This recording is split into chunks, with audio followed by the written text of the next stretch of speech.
राम। यह प्रवचन परम श्रद्धेय स्वामी जी श्री राम सुखदास जी महाराज द्वारा दिनांक 12 अगस्त 91 को प्रातः लगभग 8:30 बजे जयपुर में हुआ। राम।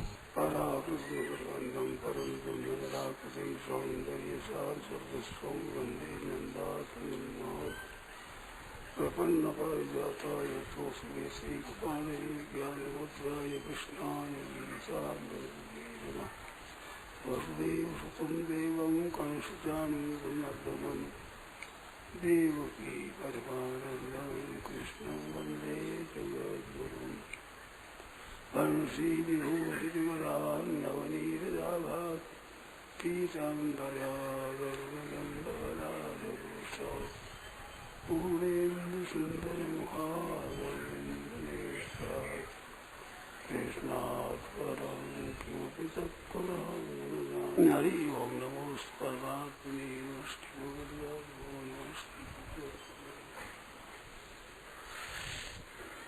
नारायण नारायण नारायण नारायण नारायण नारायण।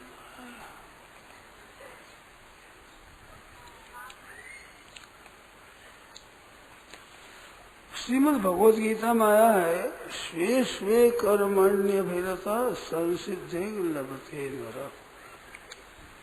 अपने अपने कर्तव्य का पालन करता हुआ मनुष्य सम्यक सिद्धि परमात्मा तत्व की प्राप्ति कर लेता है।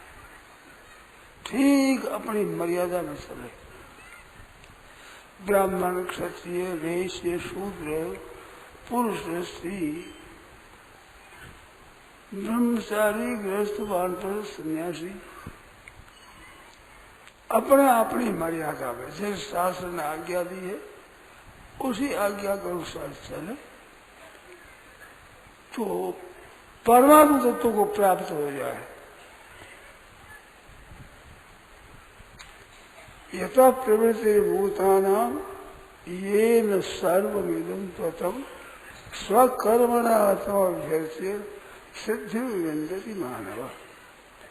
मनुष्य मात्र भगवान का पूजन करके और परम सिद्धि को प्राप्त कर लेता है। किसके द्वारा? अपने कर्मों के द्वारा भगवान का पूजन करके। जैसे अभी स्त्रियों की बात बताई तो भी अपने कर्तव्य का पालन करे और कर्तव्य के अनुसार अपने पतिव्रत धर्म का पालन करे तो उससे परमात्मा प्राप्ति हो जाती है। और उसमें पूजन भगवान का करे। सब में पूजन भगवान का है।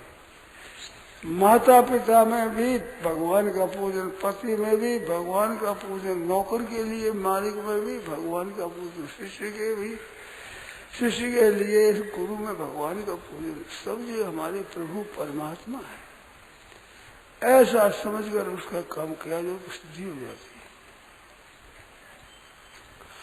जैसे स्त्रियों के लिए पतिव्रत की बात बताई ऐसे पद्म पुराण में बात आई है पत्नी तीर्थ है। पत्नी का आदर पूर्वक सम्मान किया जाए तो वो भी एक तीर्थ है। माता तीर्थ है, पिता तीर्थ है, गुरु तीर्थ है, पति तीर्थ है, पर पत्नी कम नहीं है। उसको तीर्थ रूप बताया। उसकी कथा आती है। नरोत्तम एक ब्राह्मण थे, उत्तम, उसकी स्त्री थी सुशीला। तो वो अपने धर्म पर खूब कायम रहती थी। बहुत ही सुंदर थी। स्त्रियों में बहुत बड़ी सुंदर। देवलोक के राजा इंद्र भी उसको चाहते थे। मानो देवताओं में अप्सराओं में भी रूप नहीं, जैसा उसका रूप था, जैसा रूप था वैसे ही उसमें गुण थे। देखो सुंदरता है वो ऊपर से रूप की होती है, सजावट से ज्ञान और कपड़ों से सुंदरता होती है। पर ये सुंदरता भव का है, बढ़िया नहीं है। आचरण और चरित्र से जो सुंदरता होती है वो सुंदरता सबसे श्रेष्ठ होती है। यहाँ शरीर नष्ट भी हो जाए तो वो सुंदरता उसके साथ रहती है। जिसके आत्म अच्छे हैं, जिसके भाव अच्छे हैं, जिसका सिद्धांत अच्छा है, जिसका ऊंचा भाव है, परमात्मा की भक्ति है, अपने धर्म का पालन है, उस पर दृढ़ता है, ये बड़ा ऊंचा श्रृंगार है, बहुत बढ़िया चीज है ये। भगवान भी आकृष्ट हो जाते हैं, भगवान भी खुश हो जाते हैं, प्रसन्न हो जाते हैं। भगवान और चीजों नहीं, लेकिन अपना प्रेम होता है, उस प्रेम को भगवान में प्राप्त करते हैं। प्रेम के बुखारी है, भिखारी भिखारी भूखे, तो वो प्रेम प्राप्त होता है भगवत कृपा से। इसके लिए कई लोग तपस्या करते हैं, और इतिहास में भी आता है कि तपस्या करी, उसने तपस्या करी, पर प्रेम होता है अपनापन से। ये एक बड़ी रहस्य की गुप्त बात है, हमारे कोई संतों से मिली है ये बात, निराली नई। अपनापन होता है, उससे प्रेम होता है। तो अपनापन ठाकुर जी में होना चाहिए। ये व्यक्तियों में, वस्तुओं में, पदार्थों में, द्रव्य में ये नहीं, ये आकर्षण बढ़िया नहीं है। जो नित्य है परमात्मा, और उसी का अंश है, ये परमात्मा का अंश चेतन है।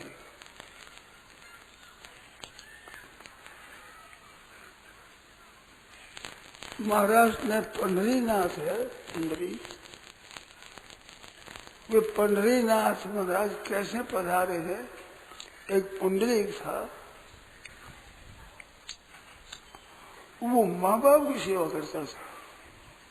पहले नहीं से सेवा, तीर्थ यात्रा में गया तो तीर्थ यात्रा में एक सज्जन को देखा, वो माँ बाप की सेवा भी कर रहे, केवल माँ बाप की सेवा।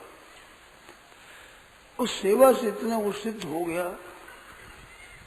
जो माँ बाप की सेवा कर रहा हूँ और परवाह ही नहीं किसी बात की। भगवान आ गए और पीछे खड़े रहे थे, पुंडरीक मैं आ गया हूँ, साक्षात भगवान विष्णु तेरे को दर्शन देने के लिए। तो उसने कहा कि महाराज अभी मेरे को वक्त नहीं है, अभी मैं माँ बाप की सेवा कर रहा हूँ, तो उस समय नहीं है कि मेरा दर्शन करने के लिए भी समय नहीं तेरे को। तो महाराज मैंने बुलाया नहीं, क्यों आए हो आप? कि तेरे माँ बाप की सेवा को देखकर मैं खुश हो गया। अब जिस सेवा से आप बिना बुलाए आए, वो सेवा मैं कैसे छोड़ दूं? तो एक ईंट पड़ी थी, उस ईंट को फेंक दिया, उस ईंट पर खड़े रह गए भगवान। वही विठ्ठल भगवान है, तो विठ्ठल नाम उसका, ईंट का है, उसके ऊपर खड़े हो गए विठ्ठल भगवान। इस रूप से प्रकट हो गए, चले भगवान के किनारे पूजित हुए। भगत की ऐसी विलक्षणता है। और भगत में भी बात बताई कि स्वे स्वे कर्मणि अभिरता, अपने अपने कर्तव्य कर्म में ठीक तरह से अभिरत रहता है तो बहुत बड़ी सिद्धि प्राप्त कर लेता है। पतिव्रताओं की बातें कई आती है ऐसी, सूर्य को बंद कर दिया महाराज, सूर्य उदय नहीं बोल दिया। इतनी विलक्षण शक्ति इन बहनों में है। बहनों में क्या भाइयों में, जो अपना व्रत पालन करे उसमें आ जाएगी। साधु हो, गृहस्थी हो, बहन हो, भाई हो, ब्राह्मण, क्षत्रिय, वैश्य, शूद्र, अंत्य, कोई क्यों न, जो अपने ठीक धर्म का पालन करेगा वो ऊंचा हो जाएगा। लोगों में वहम पड़ा हुआ है कि पुरुष जाति को जो अधिकार है वो स्त्री जाति को अधिकार नहीं दिया, ठीक नहीं किया है, ब्राह्मणों को अधिकार दिया, मुसलमानों को नहीं दिया, ये ठीक नहीं किया है। ये शास्त्र के तत्व को न जानने वालों की बातें बहुत मूर्खता की। अपनी जगह ठीक तरह से हो जाए, जैसे एक चमार है अपने धर्म में ठीक है, एक ब्राह्मण है अपने धर्म का पालन नहीं करता है, तो यहाँ तो वर्ण से तो ब्राह्मण माना ही जाएगा, परंतु भगवान के दरबार में आदर उस चमार का अधिक होगा जो अपने धर्म का ठीक पालन करता है। ऊंचा वास्तव में वही है जो अपनी मर्यादा पर ठीक है, मर्यादा का पालन करता है, वो वास्तव ऊंचा है। अभी दिखने में चाहे छोटा दिखे, छोटा है नहीं वो। आज अभिमान के कारण से लोग चाहते हैं हम छोटे क्यों हो जाए। आजकल के लड़का लड़कियों में एक विलक्षण बात हमने देखी, आश्चर्य आया हमारे। अब तो आश्चर्य नहीं है कि वो देखते हैं ऐसी रिवाज। एक लड़की थी मेरे परिचय में थी, तो उसका ब्याह हो गया। उसके बाद मैंने कहा भाई पति को रोजाना प्रणाम करना, कि प्रणाम कैसे करें, हमारा उनका दर्जा एक है, प्रणाम हम क्यों करें। ये उसने जवाब दिया। तब मेरे को पता लगा ये अभिमान कोड़ा भरा हुआ है, ये हमें पता नहीं था, पहले जानता नहीं था हमें। उसने साफ कहा। तो अब आजकल अभिमान ही भरा जाता है, वो उसी मंडली में होगा। जैसे चोरों में चोरों का सरदार है साहब, तो सरदार तो चोरों का ही होगा, सबका नाम थोड़ा ही होगा। ऐसे उस मंडली में बसे ही वो अपने को बड़ा मान ले, परंतु भाइयों बहनों बड़ा वो नहीं है। बड़ा जो अपना ठीक कर्तव्य का पालन करे, अपनी मर्यादा में रहे, कभी न चूके, ऐसा रहता है, वो बड़ा होता है। भाइयों बहनों, किसी वर्ण का, किसी आश्रम का, किसी देश का, किसी वेश में रहता हो, परंतु वो श्रेष्ठ है। वो चूकता नहीं है, वो भूलता नहीं है, वो विचलित होता नहीं है, ठीक ढंग से विरत क्यों हुए वो अच्छी तरह से, ऐसे अपने अपने काम ठीक होता है। एक नरोत्तम ब्राह्मण की कथा आती है। नरोत्तम ब्राह्मण है, वो गया तीर्थों में, तो तीर्थों में जाने वाले की ऐसी बात आई है पुस्तकों में कि वो साफ चीज वस्तु साथ में न रहेगी, केवल ओढ़ने पड़ने का कपड़ा, 2 धोती और साधारण बहुत सामान, और पैदल तीर्थ से घूमना। ऐसे तीर्थों में गया, बड़ा नियम पालन करता है। उसके पास वस्तु में नहीं, 2 धोती है बस। तो स्नान करता है तो धोती वो धो करके धो लेता है, एक धोती पहन लेता है, उसको सुखा देता है। तो धोती सुखाते हुए ऐसे सुखाया तो धोती ही बिना रस्सी और लकड़ी के आधार के ऊपर ठहर गई ऐसे आकाश में। आकाश में धोती सूखने लगी, और फिर क्या वो चले तो साथ साथ चले, जहाँ तीर्थ में जाकर स्नान करे वहां उस धोती को ले ले, पहन ले, धोती सुखा दे, फैला दे आकाश में। तो उसने एक दिन देखा ऐसे ऊंचा, और क्या हुआ, मैंने समझा कि देखो हमारी कितनी तपस्या है। जैसे धोती आकाश में बिना आधार की सूखती है, उसमें एक बगुली उड़ती जा रही थी, उसने बीच कर दी, वो उसके मुख पर पड़ गई, तो उसका मेरे पर बीच कर दी, वो बेचारी मर करके गिर गई, गुस्से से मर गई। वो मर गिरी, धोती गिर गई। अब धोती आकाश में नहीं, वो भी नीचे गिर गई। आकाशवाणी हुई रहे नरोत्तम, तू समझता है कि मैं तपस्या करता हूँ, एक मूक चांडाल है, मैं तो नहीं हूँ। मूक नाम है उसका, उसकी तपस्या के सामने तेरी तपस्या कुछ नहीं है, तेरा त्याग कुछ नहीं है। धर्म का तत्व वो जानता है, तेरे सीखना हो तो वहां जा, वहां सीख ले। तू तत्व नहीं जानता है, कोरा तप करके अभिमान कर रहा है। आकाशवाणी से सुना तो वो गया, ढूंढते ढूंढते गया, एक स्थान पर वो कहा भाई ये मूक चांडाल का घर है, यहाँ रहता है। भीतर गया, जाते ही देखा, देखते ही वो महाराज पधारो, पधारिए महाराज, आप धर्म का तो जानने के लिए आए हैं कि हाँ। तो महाराज मैं थोड़ी सी अभी समय नहीं है, थोड़ा ठहरो, मैं माँ बाप की सेवा कर रहा हूँ। तो सेवा करता था माता पिता की, उसने ब्याह नहीं किया, कि ब्याह कर दूंगा तो माता पिता की सेवा में बाधा आ जाएगी, तो सेवा में ही रहता हूँ। माता पिता सोए हैं पास में, नीचे पड़ा रहता। जब रात्रि में कोई काम पड़े थोड़ा सा उठ कर सेवा में लग जाता। गर्मी के दिनों में खूब अच्छा ठंडा मकान रखता, अच्छी बढ़िया बढ़िया चीजें में घर में लायक ऐसा भोजन कराता और अपनी शक्ति के अनुसार सब कुछ खर्च करके शरीर से भी खटता, परिश्रम कर वस्तुओं की सेवा करता। सर्दी के दिनों में गर्म कपड़े आदि रखता, गर्म मकान रखता और गर्म पानी से स्नान कराता। सब तरह से माँ बाप की सेवा करता था। माँ बाप की सेवा करने से उनमें एक विलक्षणता आ गई। जैसे नरोत्तम में आकाश में ज्योति उगने की बात आई, ऐसे उसे विलक्षणता आ गई। तो नरोत्तम ने देखा तो उसे मकान साथ बड़े बड़े, वो भी आकाश में ठहरा हुआ, बिना थंबे और दीवार के आकाश में ठहरा हुआ मकान। उसने विचार किया तेरी एक मामूली धोती सूख थी, जैसे तो विचार करता है इस बार तो मकान का मकान ही आकाश में खड़ा है। कहा महाराज थोड़ी देर ठहर जाओ, मैं आपकी सेवा करूंगा, आप जो कहोगा कहूंगा। अरे तुम मेरे को जानता नहीं, कौन हूं मैं? तो महाराज इसी अभिमान से तो धोती गिर गई और बगली मर गई वो आपके ऊपर। कैसे जानता है? वो तो बहुत दूर तीर्थों की बात है, कैसे जानता है? धर्म का तत्व जानो महाराज। देखो मेरे को तो समझ नहीं है भाई, आप हट जाओ। शुभा नाम करके एक पतिव्रता है, वहां पर आप चले जाओ, वो धर्म का तत्व जानती है, वो आपको धर्म का तत्व बताएगी। कैसे हमारा एक हाल है।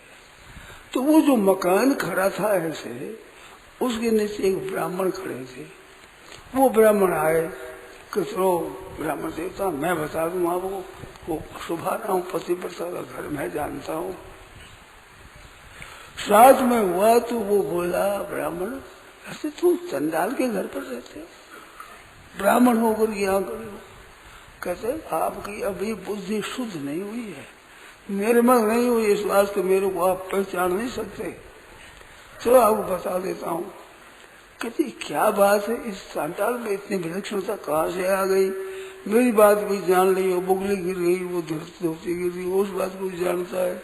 और आकाशवाणी ने जिसकी प्रशंसा करी, ऐसे धर्म को तो क्या है इसके पास कि महाराज इसे माँ बाप की सेवा है, माता पिता की सेवा, मातृदेवो भव पितृदेवो भव, आचार्य देव, ऐसा उपनिषदों में आता है, दीक्षांत भाषण में वो बात करिए। इसमें रात और दिन इस सेवा में लगा है और कुछ नहीं काम किया, व्यातक नहीं किया कि माँ बाप की सेवा में कोई बाधा न आ जाए। इस बात से माँ बाप की सेवा में लगा हुआ है, उस सेवा के प्रभाव से सब कुछ जानता है। और अभी महाराज ये देखो ये सुबह का घर आ गए महाराज। ऐसा बताते ही वो ब्राह्मण तो अंतर्धान हो गया। सुबह के घर पहुंचे, जो दरवाजे में गए तो वहां पर आओ बना बड़ी कृपा करी, पधारो पधारो ब्राह्मण देवता। इतने में उसके पति आ गए। पति आ गए तो सामने जाकर उनको लाई, जब लाकर घर में चरण धोए, आसन बिछाया।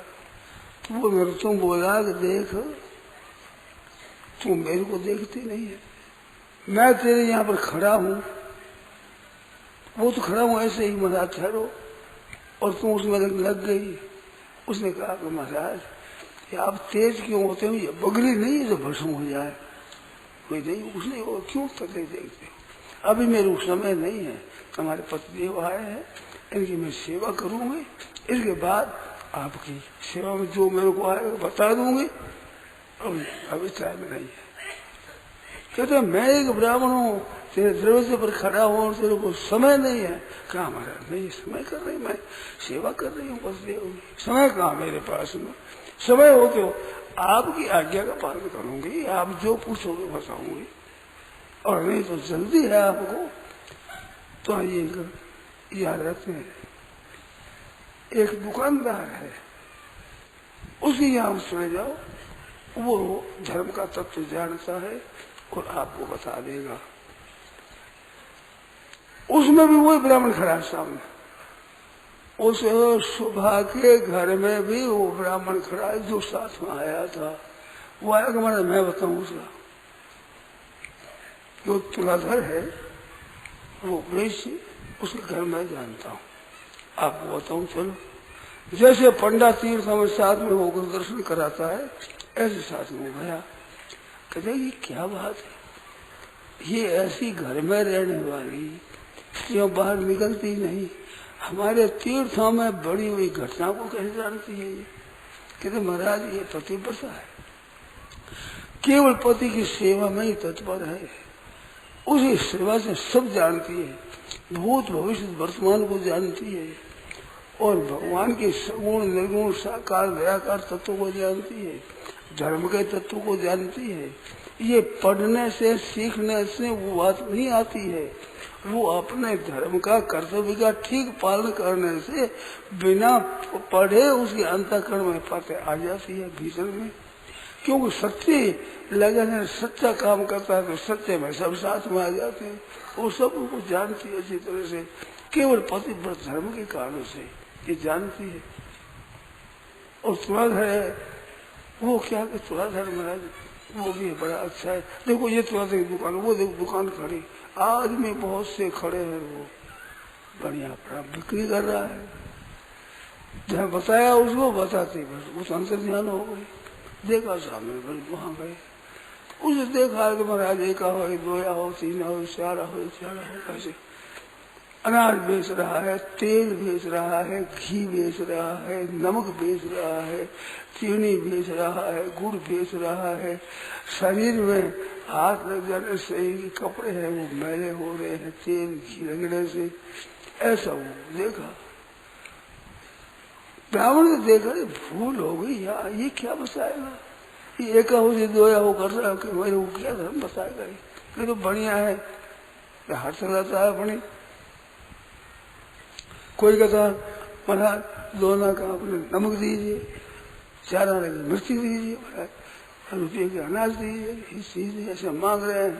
वो कहते ठहरो, ऐसे दे रहा है जना ध्यान ऐसी तरह से। तो नरोत्तम देख करके और जाने लगा, तो वहां भी वो ब्राह्मण खड़ा है जो वहां खड़ा था, आगे वही भीतर में खड़ा है। वो आया, क्यों? उसने कहा देखो महाराज एक पहर रात जाएगी तब तक मेरे ये ग्राहक रहेंगे, तब तक मेरे वो समय नहीं है, इसके बाद मैं आपसे बात करूंगा, जो आप पूछोगे मेरे को जो आएंगे बताऊंगा। अभी मेरे देखो कितने ग्राहक खड़े हैं, इनके कहते हुए मैं कैसे आ सकता हूँ।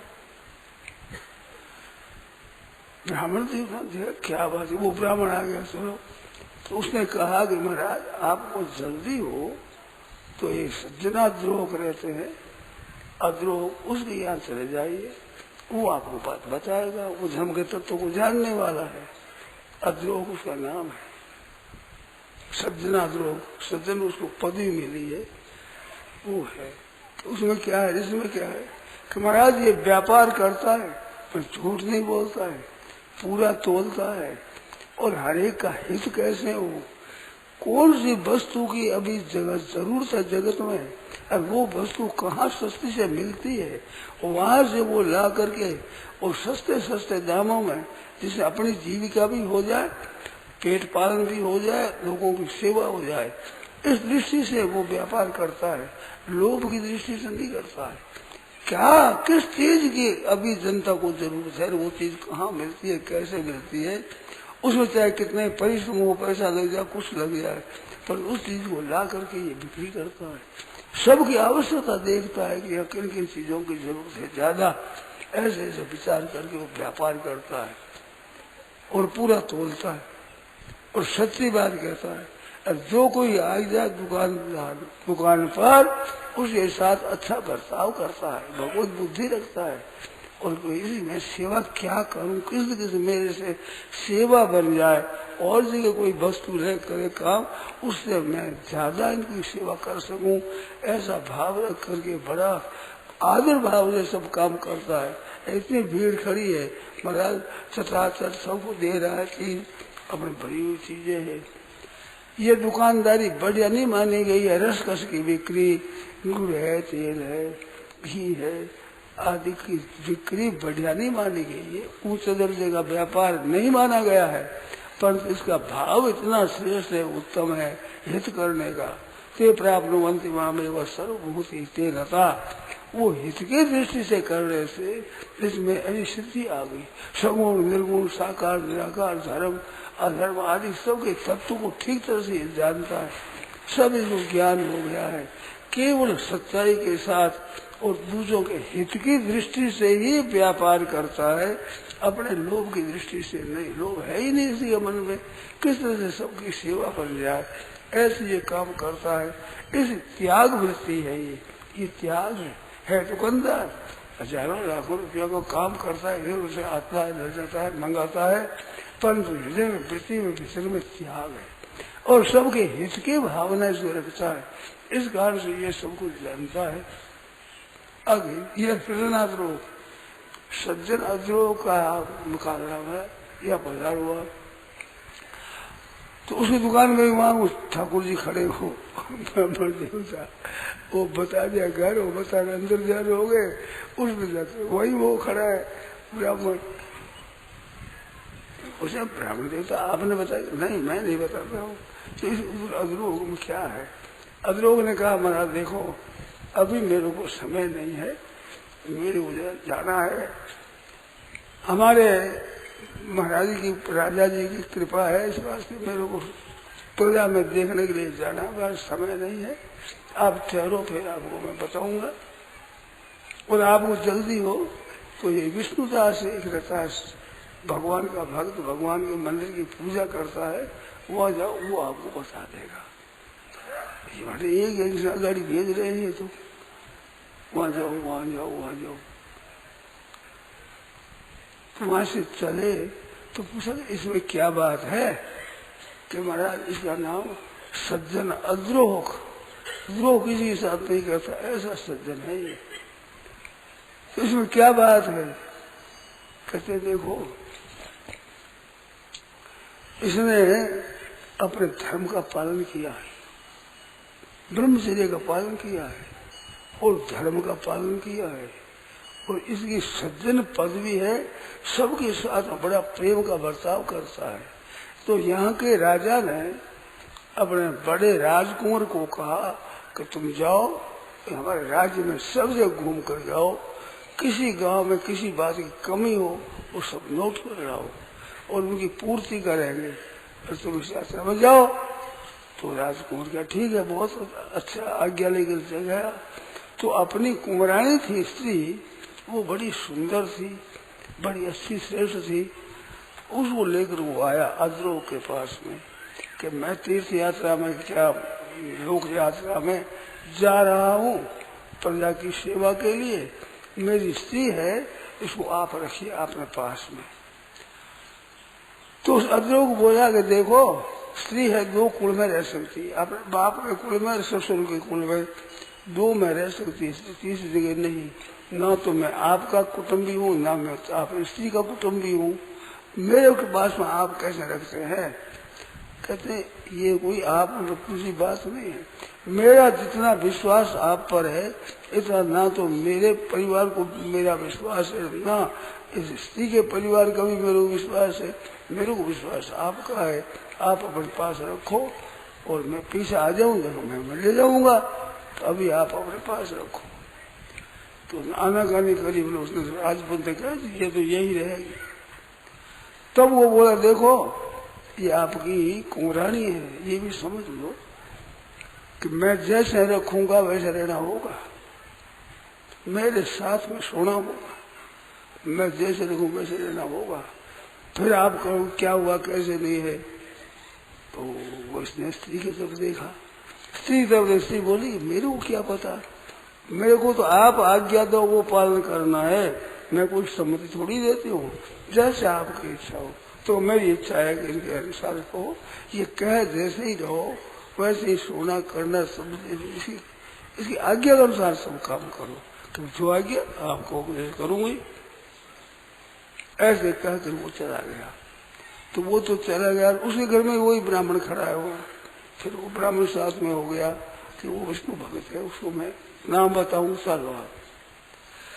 तो फिर वो महाराज ऐसा बड़ा पत्नी व्रत और ऐसी श्रेष्ठ था, उस स्त्री को लेकर अपनी पत्नी के पास पहुंचा। 5 साल कहा देखो तुम अर्पणे को रखो, इसको अपनी पुत्री है पैदा हुई इस तरह से रखो, इसका पति गया है बाहर तो इसको कोई चिंता न हो, वो पति का चिंतन करते ये व्याकुल न हो जाए, ऐसी कथा सुनाओ और अपने पास में रखो और इनका चित्त प्रसन्न रखो, ये सेवा करो। तो दिन भर तो तुम करो, रात्रि में आ ही देता हूँ, मेरा बताऊंगा तुमको, अब सेवा करो। ऐसे वो पतिव्रता थी, वो अतिलोक की स्त्री, वो सेवा करती, आज्ञा पालन करती और ठीक तरह से उस लड़की की तरह, अपनी प्यारी पुत्री की तरह प्यार से रखती, सेवा करती। उस कन्या को भी, उस राज महारानी वो कुंवरानी को भी ये मालूम हुआ मैंने अपने बाप के घर में हूँ मैं, ऐसा उनको मालूम होता। वो इस तरह से प्यार से, लाड से, बड़े आदर से उसका पालन करता था। रात्रि होती तब कह देखो मैं ये अब शहर के लोगों का मैं विश्वास नहीं करता हूँ, इस वास्ते उनको मैं अलग नहीं सुलाऊंगा, अलग नहीं रखूंगा। रात्रि में एक तरफ अपनी स्त्री को सुलाता, एक तरफ उस कुंवरानी को, बीच में आप सोता। वो सोता, उस समय मालूम होता उसको, वहाँ साफ लेख लिखा है कि वो कुंवरानी का हाथ लग जाए, पैर लग जाए तो मालूम होता मन माँ है, मेरी माँ की गोदी में सोता हूँ। बच्चा जैसे माँ की गोदी में रहता हो, इसलिए उस कुंवरानी की गोदी में रहता, इसलिए सोता, इसलिए अपनी स्त्री मालूम देती, इसलिए माँ की तरह मालूम देती, बीच में सोता। 6 महीना लग गया उसको। 6 महीने मैंने घूम का कर पीछा आया तो भाई की बड़ी अच्छी बात। तो आया तो लोग इकट्ठे हो गए बहुत से और कहा कि देखो निंदा करने लगे, देखो अकल निकली इसकी, कुंवर की भी, जो कि अपनी स्त्री को सौंप गया, साथ में सोता है, ये कोई ऐसा आदमी है, ऐसे लोगों में निंदा होगी, बड़ा अवजस हुआ। तो लोगों ने कहा भाई ये तो बड़ी गलती हो गई, अब क्या करें, अब विचार करना। विचार करता था और अंत में विचार किया कि अपने अग्नि लगा, काठ लगा, काठ में जल जाना अपने। जो ऐसी अपने से बात सुननी पड़ती है, जिसकी शोभा जगत में जिसका जीवित धन, जीवित ही मृतक दशा सुने, कुशोभा करना अपने कानों से, कुशोभा तो मरने के समान है। संभावित चाकृत्य मरना दृश्य दे, ऐसा विचार करूँ, चिता बना करके उसमें जलने की तैयारी। इतने वो कुंवर आया कि क्या कर रहे हो, कि भैया देखो तुम्हारी बात मानने के लिए, केवल तुम्हारी आज्ञा पालन करने के लिए मैंने ये कलंक ले गया, इतना मेरे पर कलंक आ गया, लोग इसे निंदा करते हैं, तो मैंने विचार किया कि अपने शरीर को छोड़ देना है, अच्छा नहीं है। जो शरीर जिसकी निंदा होती है, अपदेश होता है, उसको मैं क्यों धारण करूं।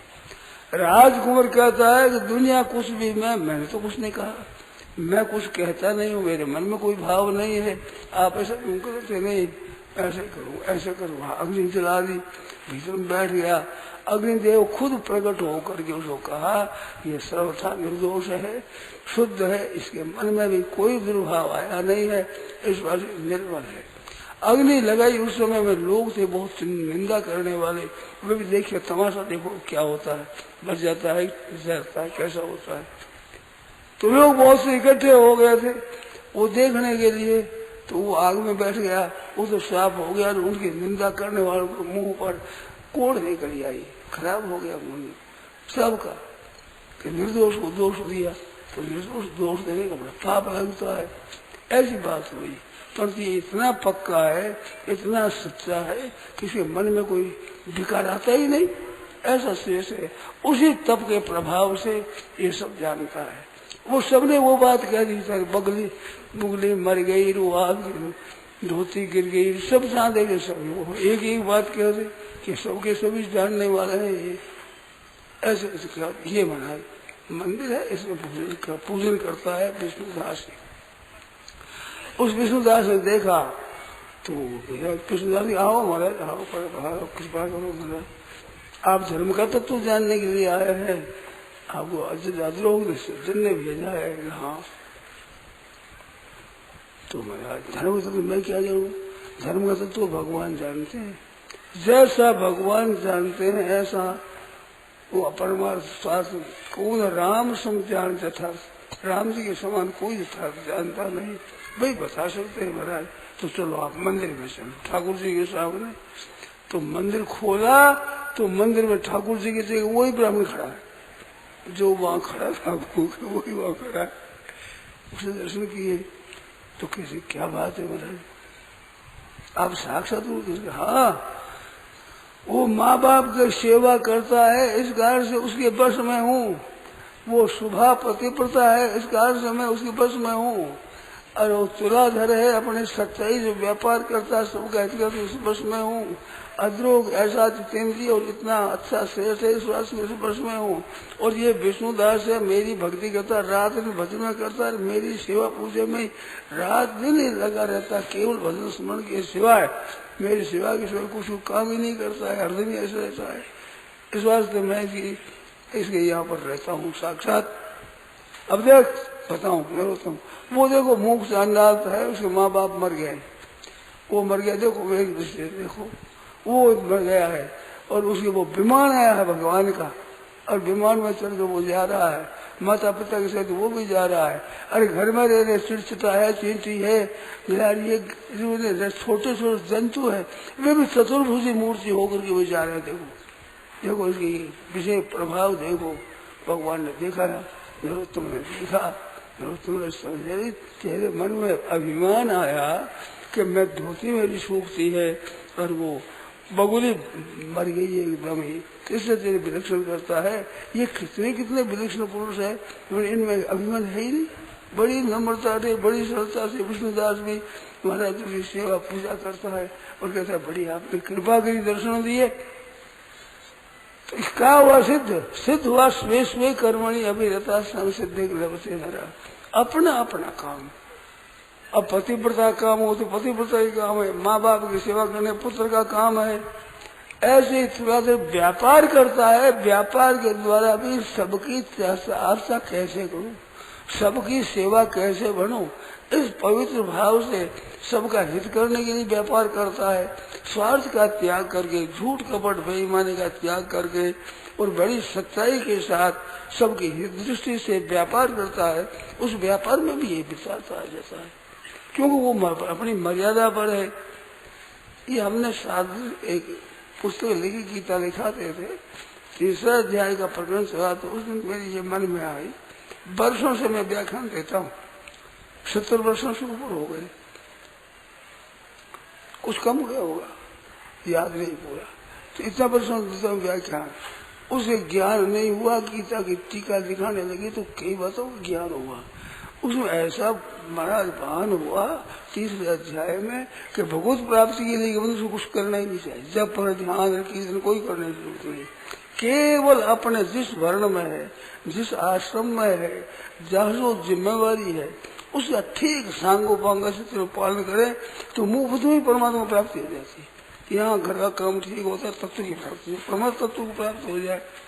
देवान भावयता नेना ते देवा भावयन्तु वा परस्परम भावयन्त एक एक पूजन श्रेय परम आवश्यक है, परम कल्याण की प्राप्ति कर ले। क्योंकि अपने कर्म से भगवान का पूजन होता है, अर्थात स्वकर्म तो वो अपने धर्म के ऊपर इतना मर्यादा पर रहता है, उसका कल्याण तो मुफ्त हो जाता है। सज्जनों कल्याण वो करना नहीं पड़ता है, परमात्मा तत्व को निर्माण नहीं करना है, उसको बढ़ाना नहीं है, परलोक में अपनी मुक्ति बनाना नहीं है। वो तो है जो कि त्यों है, योग्य बन जाएगा, मिल जाएगी वो चीज।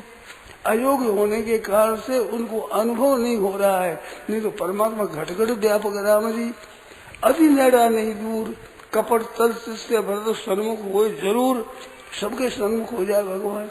बहनों भाई हो, छोटा हो बड़ा हो, रोगी हो निरोग हो, बालक हो बूढ़ा हो जवान हो, पढ़ा लिखा हो चाहे अपढ़ हो, कैसा ही हो, भगवान ये सबका अधिकार है। देखो अलग अलग चीजों में अलग अधिकार होता है। सबको धन बरोबर नहीं मिलता, सबको मान बरोबर नहीं मिलता, सबको निरोगता बरोबर नहीं मिलती, संसार में यश सबको बरोबर नहीं मिलता, संसार की चीजों में विषमता रहेगी। सबके पास में धन एक सा नहीं है, बुद्धि एक सी नहीं है, विचार एक सा नहीं है, विवेक एक सा नहीं है, ये नहीं है। परंतु परमात्मा एक है सबके पास, सबके भीतर में परमात्मा एक है, उनमें विषमता नहीं है, उसमें पक्षपात नहीं है, किसी में कमर किसी ज्यादा ऐसी नहीं है। संसार है विषम रूप है, ये प्रकृति विषम रूप है, तो विषम रूप से संसार होगा। परंतु परमात्मा समोहम सर्वभूतेषु न मे द्वेष्योस्ति न प्रिय, मैं तो संपूर्ण प्राणियों में समान हूँ, सब जगह हूँ, सब पर मोरी दया। भगवान कहते हैं रामायण में कि सबके ऊपर सब मम जी मैं उपजाए, सब मेरा उपजाया हुआ है, सब पर मेरी दया बरोबर है। मेरी तरफ से दया की कमी किसी में नहीं रखी है, मैंने कभी पक्षपात नहीं किया है। सर्वभूतेषु अब से सुदुराचारो, पापी से पापी भी मेरे भजन में लग जाए तो मैं पापी को देखता ही नहीं। रामायण में आता है, रहते न प्रभु चित चूक किए की, चूक करता है तो भगवान को याद नहीं रहती। कर्म सूरत सवार ये कि उसके हृदय का जो भाव है, उसका जो मर्यादा के ऊपर चलने का दृढ़ विश्वास है, दृढ़ता है, उसके भाव है, उस भाव को देखता हूँ। रहते न प्रभु चित चूक किए की, कर्म सूरत सवार ये की, हृदय की बात है, उसको भगवान 100 बार याद करते थे कि 100 बार क्यों करते हैं कि जिसके भूलने का स्वभाव ज्यादा है, कंठस्थ होता नहीं, वो एक श्लोक ले करके एक माला लेकर और बिना पुस्तक कंठस्थ वो श्लोक कंठस्थ हो जाएगा। मूर्ख से मूर्ख झट बुद्धि वाला भी 100 बार याद करने से याद हो जाता है। तो रघुनाथ जी मतलब भगवान समझते हैं कि मैं कहीं भूल न जाऊं, इसका ऐसा उत्तम भाव है, और मैं भूल जाऊंगा तो ठीक नहीं, तो उसको याद कर तो शुरू 100 बार ही की हृदय की बात को 100 बार याद करते हैं, और भूल नहीं जाऊं कहीं। इतना भगवान के वहां उसका आदर है। केवल क्या बात है कि अपने कर्मों से भगवान का पूजन करता है, जहाँ कहीं रहता है सिवाय भगवान की उसको कोई और संबंध ही नहीं है, और वो सब सेवा करता है सबका। तो भगवान को तो याद करता है, भजन करता है, और संसार की सेवा करता है। केवल सेवा से ये बात हो जाए, उसी को कर्मयोग कहा है गीता में। ये सांख्य प्राप्त स्थानम तद योगी रविगम्यते, योग के द्वारा उसी की प्राप्ति होती है। तो योग क्या समत्वम योग उच्चते, हृदय में समता है। यही 10 सर्गो ये शांत साम्य माना, पुरुषों का मन साम्य अवस्था में स्थित हो गया है, यही सर्गा देता है। यहाँ ही जीवित अवस्था में संसार पर विजय उन्होंने कर ली, सब पर विजय जीत गए, वो उनके सामने संसार हार गया। नहीं तो संसार के सामने हार जाते हैं, किसी कुछ गर्ज करे, किसी कुछ गर्ज गई, उससे मिल जाएगा, उससे मिल जाएगा, तो वे सब हारे हुए होते हैं। पर जिसकी समता मन में है, सबके हित की बात है, तो यही सर्ग है, वो संसार को जीत गए। अब संसार उस पर विजय नहीं कर सकता। ये भी ऐसा कर्म है जिसके अनुसार जन्म हो जाए, ये हो जाए, ये किसी की ताकत नहीं है। उसने संसार को जीत लिया, यही तेज सर्ग। ऐसे अपने कर्मों से उनका पूजन करे। तो माता बहनों की बात सुनी, पद सुना, तो उनमें बात क्या थी? ऐसी ऐसी बड़ी भारी महिलाएं हो गई है महाराज। भक्ति में देखो तो मीराबाई जैसी होगी, पतिव्रता सीता है, सावित्री है, द्रौपदी है, तारा है, कुंती माता है। कितना विलक्षण उनमें प्रभाव, कितनी सच्चाई, कितने महाराज नेक नियतपना, कितनी अलौकिक आश्चर्य जैसी बात है, आश्चर्य जैसी। कुंती माता का कितना विचित्र भाव। पांडव वनवास में चले गए, द्रौपदी भी चली गई, बेटा बहू सब वनवास में रह गए, कुंती माता वहां कर पड़ रही। तो विदुर जी ने सेवा करी, देवर लगते थे ये, माँ की तरह उसका आदर किया, सत्कार देखा, सेवा करी। गांधारी जेठानी खास पंडु की स्त्री, वो धृतराष्ट्र की स्त्री, पर उसकी ऐसी मन में नहीं आई कि भाई मेरी देवरानी कहाँ रहती है, क्या करती है, कैसे करती है, उसके बेटा घर पर नहीं है, अकेली है, विधवा है, उसे आई नहीं थी बात नहीं। परंतु ये तो महाराज से सेवा करती है। जब सब हो चुका और राजा महाराजा युधिष्ठिर हो गए राजा, अब प्रजा का पालन करते हैं, ऐसे समय में विदुर जी ने जा करके धृतराष्ट्र को कहा, अरे धृतराष्ट्र, तुम्हें शर्म नहीं आती? भीमसेन ने 100 बेटा मार दिया तुम्हारा, और उसी का अन्न खाते हो, तुम भजन में नहीं लगते हो, ऐसी बातें सुनाई। अब तुम सब छोड़ करके वृद्धावस्था में राजा लोग भजन सिमरन लगे तपस्या करते हैं, अब तुम्हें जाना चाहिए, ऐसी कुछ बातें कही। तो कहा देखो मेरे एक मन में है बात, अब चले गए एक बात मेरे मन में है, तो क्या है कि मेरे जितने पुत्र चले गए, बड़े चले गए, जितने विष्णु जी आदि जितने बड़े बड़े थे वे भी चले गए, छोटे चले गए, समान चले गए, विस्तृत लोग चले गए। तो मेरे मन में आएगा मैं श्राद्ध करूं, मैं तर्पण करूं, मैं पिंड दूं, उनकी तृप्ति करूं, जो मर गए उनके लिए पैसे श्राद्ध करूं, मैं खुला खर्च करूं, ऐसी मेरे मन में बात है, वो करके मैं जाऊंगा। तो वो पहुंचे युधिष्ठिर महाराज के पास कि महाराज ये बात धृतराष्ट्र ने कही है कि मैं सब खर्च करूं, मैं इसलिए खुला खर्च करूं। भीमसेन बोलेगा तेरे बाप का, तेरे बेटे का राज नहीं है, सब खुला नहीं, कितना होगा, कितना खर्च करेगा। महाराज चुप रहा, डांट चुप कर दिया। तुम जाकर के आ दो, वे मेरे पिता है, बड़े पिता, बड़ा बाप है, ये ताऊ है, मेरे पिता है, वो चाहे जितना खर्च करो, राज्य उनका ही है, मैं तो एक बैठा हूँ ऊपर, राज्य मेरा नहीं, राज्य तो उनका ही, ताऊ जी का ही है। आप जितना खर्च करो, जैसा खर्च करो, जो चाहो सो आप करो, सब चीज दान पुण्य करो, तो राज्य का जो खजाना है सब आपका खजाना है, और मेरा खजाना, मेरी जो व्यक्तिगत संपत्ति है, महल है, मेरी व्यक्तिगत चीजें है, वो भी आपकी सेवा में है। और अर्जुन की भी चीज व्यक्तिगत अपनी संपत्ति है, महल आदि अपना चीज है व्यक्तिगत, वो भी आपके अधीन है। नकुल सहदेव का भी, भीमसेन के लिए नहीं बोले, पहले ये लगा था और मैं कह दिया, बिना पूछे कह दिया, उनकी व्यक्तिगत संपत्ति महल आदि है, उसमें जो आप वो चाहे, जिसको चाहे दे सकते हो, सभी दे देगा आपको चाहे। विदुर जी ने बात कह दी, ऐसा कहा युधिष्ठिर महाराज ने कहा है, आप मर्जी जितना करो। तो खर्चा किया खूब, पहाड़ लगा दिए, चावलों के भात बना के सीजन पहाड़ लगा दिए, सबको भोजन खाया अच्छी तरह से, और प्रजा को इकट्ठा करके, और धृतराष्ट्र ने कहा कि वे मेरे पुत्र ने आपके साथ जो बर्ताव कोई खराब किया है तो मैं माफी मांगता हूँ, आप सब माफ कर दो। प्रजा बोले कि महाराज ये आपके आपस में लड़ाई बात अलग ही, पर हमारे साथ में तो जैसा युधिष्ठिर ने बर्ताव किया ऐसा ही दुर्योधन ने बर्ताव किया। वरम विरोधो भी समम महात्मा भी, भारवी कवि किरातार्जुनीय में लिखते हैं कि दुर्योधन ने विचार किया कि युधिष्ठिर को प्रजा क्यों चाहती है, उसमें क्या क्या विलक्षण बातें हैं, तो वो उसने याद कर ली, याद करके वैसे ही अपने गुण भर दिए, जैसे युधिष्ठिर महाराज प्रजा के साथ बर्ताव करते हैं ऐसे ही बर्ताव दुर्योधन ने शुरू कर दिया कि बस युधिष्ठिर से राजी है तो मेरे को राजी क्यों नहीं है। वनवास में गए तो हजारों लाखों ब्राह्मण उनके साथ चले गए, पर राज्य जमाती वहां दुर्योधन को चाहने लग गए सब ही। तो वहां पर प्रजा ने कहा है धृतराष्ट्र से कि हमारे साथ बर्ताव बड़ा अच्छा किया, दुर्योधन ने बहुत अच्छा बर्ताव किया है, आप कोई तरह का विचार मत करो, आप प्रसन्न रहो, सब ठीक रहो। ऐसी बातें हुई, ऐसे बातें करके फिर कहते मैं वनवास से जाऊंगा, भजन करूंगा। युधिष्ठिर महाराज पगाम पड़ गए कि महाराज क्या करते हो, मैं रोजाना नमस्कार किसको करूंगा, अरे किसी कोई बात कहूंगा, मेरे तो पिता आप और आप तो चले जाते हो, मैं तो अनाथ हो जाऊंगा। कि नहीं, मैं वनवास में जाऊंगा।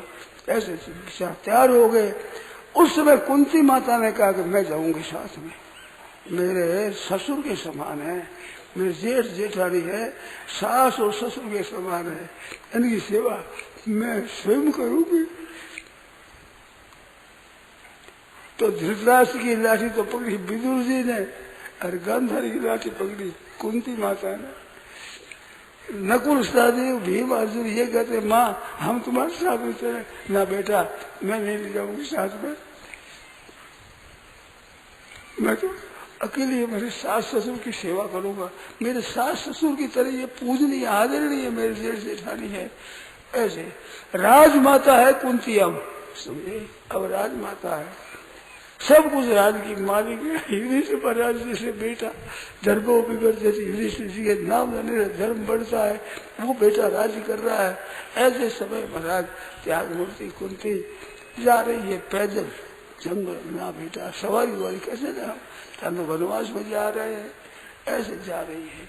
वहाँ महाराज काम करती है, जल भरती है, बड़ा कंदमूल फल लाती है, कुटिया बना देती है, रहने के लिए सब काम। वृद्ध शरीर हो गया, कुंती माता बूढ़ी हो गई, शक्ति कम रह गई है, परंतु सेवा आप जेठ जेठानी की स्त्री करती है उत्साह से तत्परता से।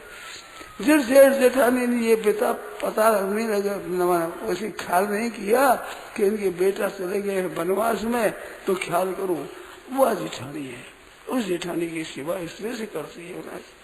धृतराष्ट्र बनते थे, पट्टी बांध दी, लाठी पकड़ के जाती ले जाती, पानी में भर कर लाती। ऋषि मुनि देखते, जंगल में रहने वाले तपस्वी, ये कौन है, ये कौन आ जाए, युधिष्ठिर की माँ है, युधिष्ठिर की माँ है। लोग बड़ी आदर दृष्टि से देखते, पूजनीय दृष्टि से देखते, देखो राजा माता है, आज तो दुनिया की माँ है, ये महाराज युधिष्ठिर राजा है तो ये राजमाता है। और इसमें कितनी विलक्षण बात हो सकी, कैसा अच्छा भाव उसका, कितना ऊंचा बर्ताव। सब राज सुख आदि छोड़ करके और उनकी सड़क में जा रही है और वो सेवा करती है। वहां पर आश्चर्य आता है। एक और घटना आज याद, युधिष्ठिर महाराज ने विचार किया कि भाई अपने माता जी से और ताऊ जी से मिलूं, तो कह दिया भाई हम वनवास में वहां रहते हैं, वहाँ हम दर्शन के लिए जाएंगे। प्रजा ने सुना, बड़ा हजारों लाखों आदमी इकट्ठे हुए, सबके भी हम जाएंगे। तो बाहर भेजा करके उन्होंने स्थान अपना बना लिया, ठहर गए महाराजा। तो प्रजा बहुत सी इकट्ठी हो गई साथ जाने में। तो वनवास में जहाँ रहते थे धृतराष्ट्र कुंती विदुर जी ये रहते थे, वह गए, वहाँ महाराज मिलने को गए। तो दृश्य का वर्णन हुआ, बड़ा सुंदर आया है। युधिष्ठिर महाराज है, भीमसेन है, अर्जुन है, ये तो बैठे हैं अगाड़ी, और नकुल और सहदेव माता कुंती की गोदी में बैठे। एक तरफ वो है नकुल सहदेव। माधुरी ने कह दिया था ना पालन तुम्हारे करना होगा, तो जितना स्नेह माधुरी करता उससे ज्यादा और भीमसेन अर्जुन से भी ज्यादा स्नेह नकुल सहदेव पर रखती थी माता कुंती प्यार से। तो लोगों ने वहाँ परिचय दिया कौन सा है, कि वो जो मोटा शरीर है यह भुजदंड है ऐसा, वो तो भीमसेन है। और जो लंबी लंबी अंगुलियां है जिसकी पिंडी भी लंबी है और शाम शरीर है वो अर्जुन है।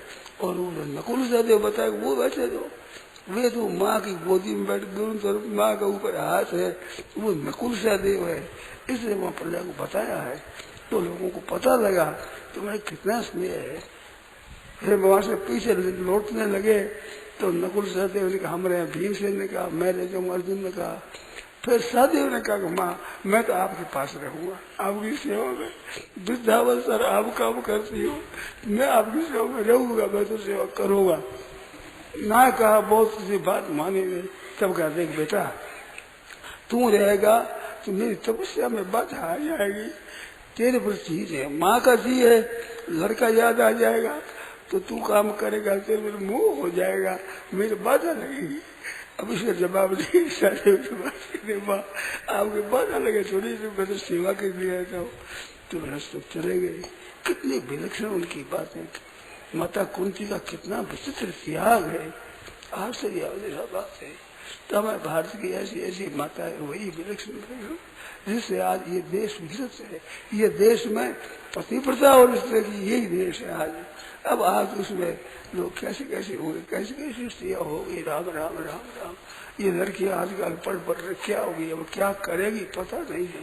देश का महान पतन है, पर करें क्या, किसको कहे, कोई सुनते ही नहीं, तो बेचारे।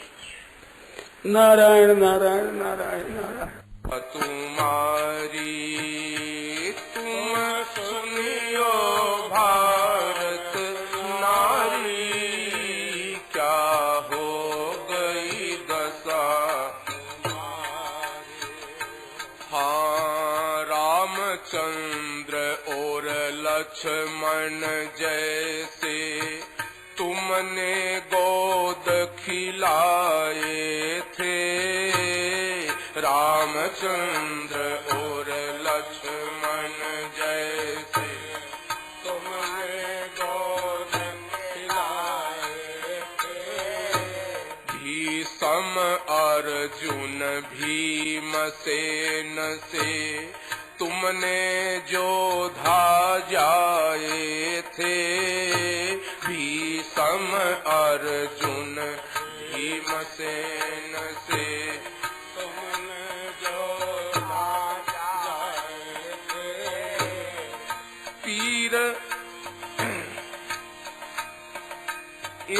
पीर मदार पूज कर अब तुम, पीर मदार पूज कर अब तुम पैदा किए मदारी।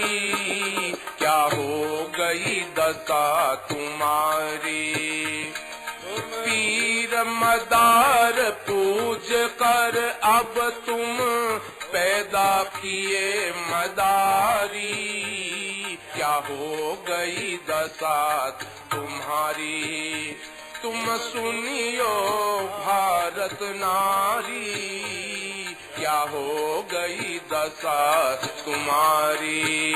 तुम सुनियो भारत नारी, क्या हो गई दशा तुम्हारी। सीता द्रौपदी दमयंती ने कैसा पतिव्रत धारा था। सीता द्रौपदी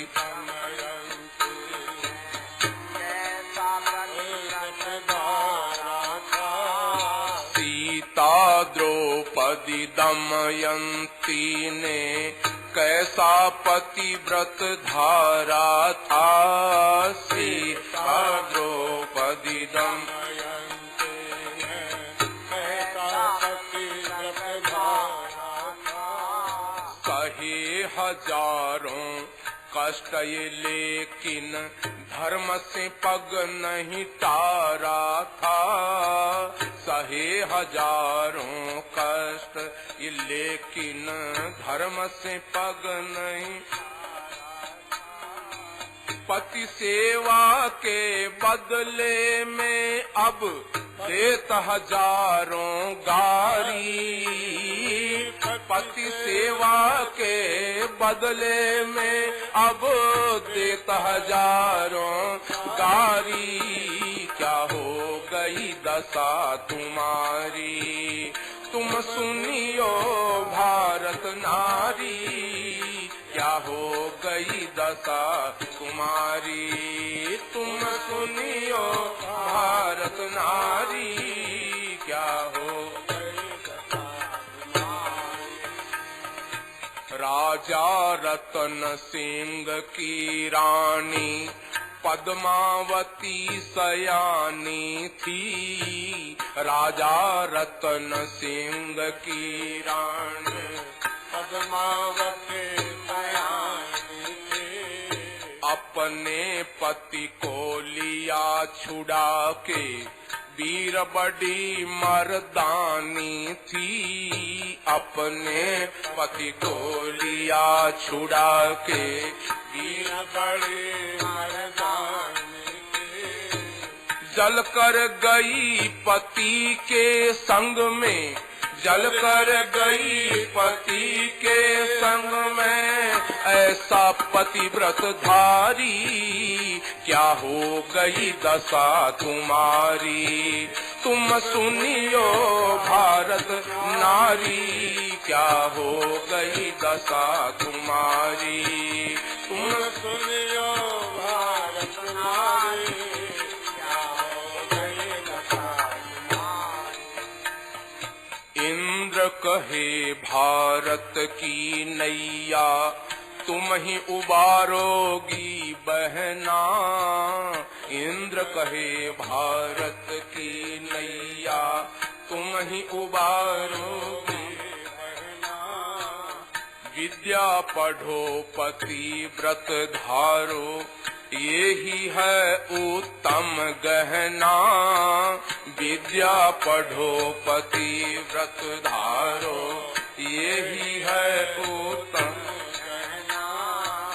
बिन विद्या के हाय तुम्हें अब कहते नार गंवारी। बिन विद्या के हाय तुम्हें अब कहते नार गंवारी। क्या हो गई दशा तुम्हारी।